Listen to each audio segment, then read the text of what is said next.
एक समय की बात है। एक गांव में सफेद साड़ी वाली चुड़ैल का आतंक था।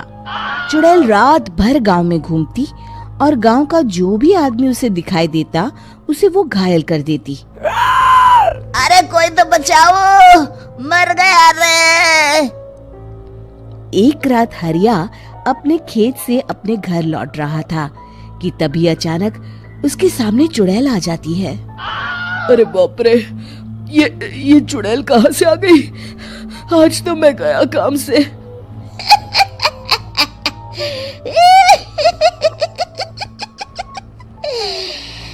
आज मुझे मेरा शिकार मिल गया। अरे चुड़ैल दीदी, मुझे छोड़ दो।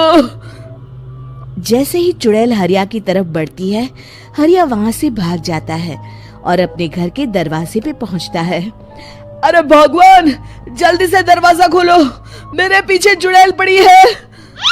हरिया की पत्नी जल्दी से दरवाजा खोल देती है। अरे आप इतना हाफ क्यों रहे हैं? अरे मेरे पीछे चुड़ैल पड़ी है, आज तो मैं बाल बाल बच गया। जल्दी से सभी दरवाजे और सभी खिड़कियों को बंद करके बत्ती बुझा दो। तभी चुड़ैल हरिया के घर के पास पहुंच जाती है। अरे वो आदमी कहाँ गायब हो गया? मैं भी देखती हूँ आखिर कब तक बचेगा। मैं अपने शिकार को इतनी आसानी से नहीं छोड़ती। इतना कहकर चुड़ैल वहाँ से चली जाती है। वहीं दूसरी तरफ हरिया और उसकी पत्नी दोनों अपने घर की खिड़की से ये सब देख रहे होते हैं। अरे बाप रे, ये तो बड़ी डरावनी चुड़ैल थी। अगले दिन ये बात आग की तरह पूरे गांव में फैल जाती है और धीरे धीरे लोग चुड़ैल के डर के मारे शाम होते ही अपने घरों से बाहर निकलना बंद कर देते हैं। कुछ दिनों के बाद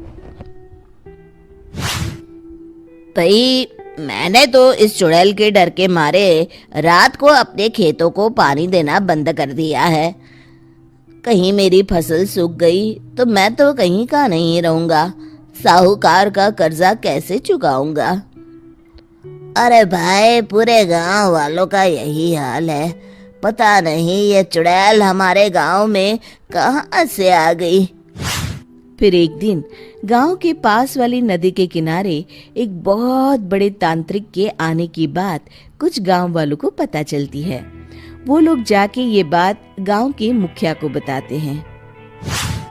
मुखिया जी, नदी के किनारे एक बहुत ही पहुंचे हुए तांत्रिक बाबा आए हैं।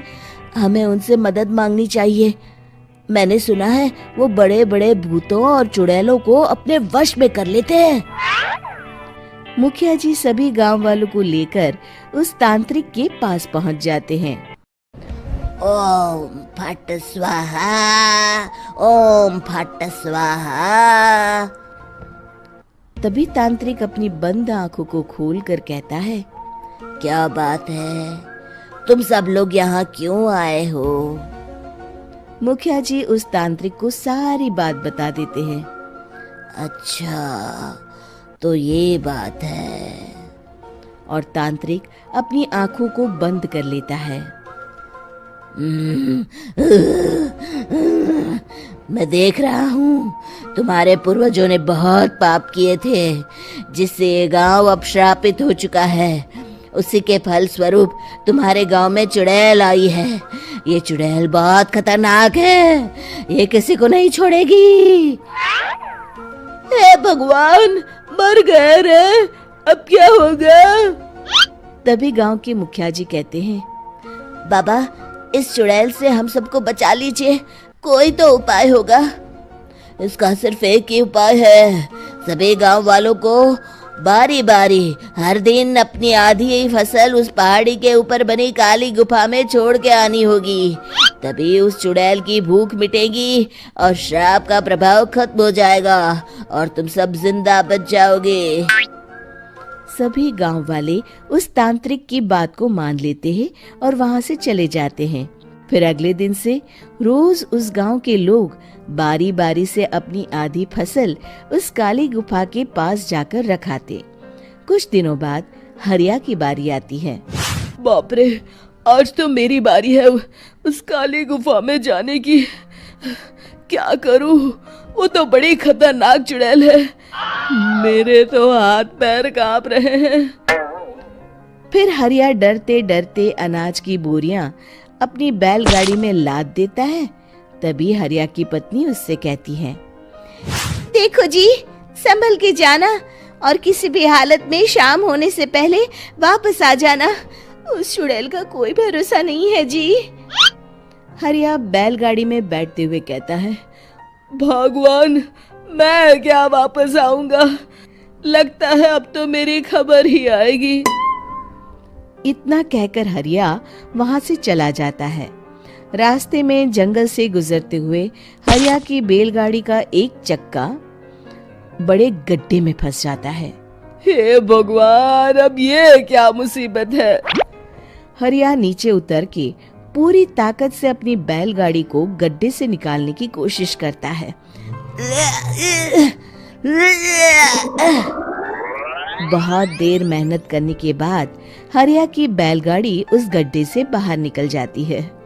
हे भगवान, अब तो शाम होने वाली है। आज तो मैं गया काम से। जैसे तैसे हरिया काली गुफा में पहुंच जाता है। अरे मर गया रे, यहाँ तो चारों तरफ डरावना माहौल है। मैंने यहाँ आने में बहुत देर कर दी, कहीं चुड़ैल नाराज ना हो जाए। हरिया अनाज की बोरिया वहां रख के जैसे ही जाने लगता है, तभी उसे किसी के आने की आवाज सुनाई देती है। हरिया एक कोने में छुपकर अंदर देखने लगता है। चुड़ैल वहां आती है और फिर अपने चेहरे से नकली चुड़ैल का मुखौटा निकाल देती है। हरिया ये देख के हक्का बक्का रह जाता है। तभी चुड़ैल कहती है, भैया यहाँ आना। आज तो बहुत अनाज आया है, इसे मिलाकर अब हमारे पास ढेर सारा अनाज जमा हो गया है। कल ही हम इसे शहर में बेच आएंगे और माला माल हो जाएंगे। तभी अंदर से नदी के किनारे वाला तांत्रिक बाहर आता है। अरे, ये तो तांत्रिक बाबा है।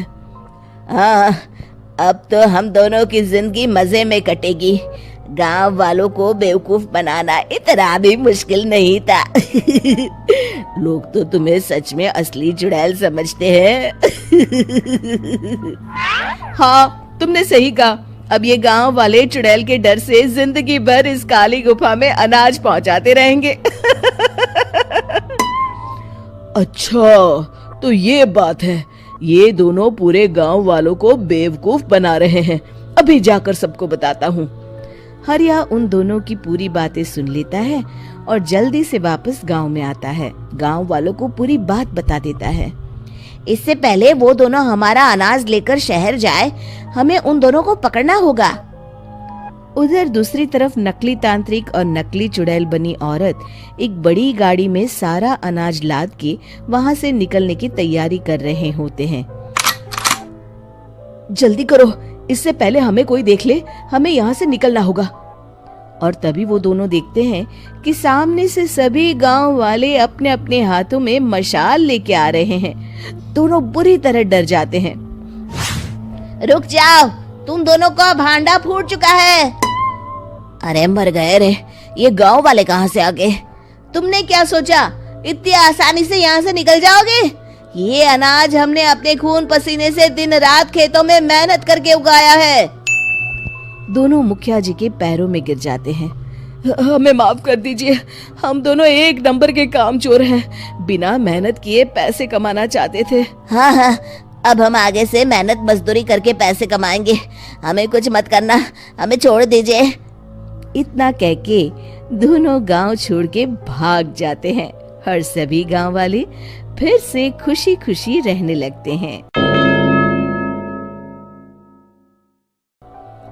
शिक्षा, तभी तो कहते हैं कि किसी भी समस्या का समाधान केवल सूझबूझ से ही करना चाहिए और कभी हिम्मत नहीं हारनी चाहिए। दोस्तों, हमें उम्मीद है कि आपको हमारी ये कहानी पसंद आई होगी। कृपया हमारे चैनल को सब्सक्राइब करें और सभी अपडेट्स के लिए बेल आइकन जरूर दबाएं। और हाँ, वीडियो लाइक और शेयर करना मत भूलिएगा। Bye bye.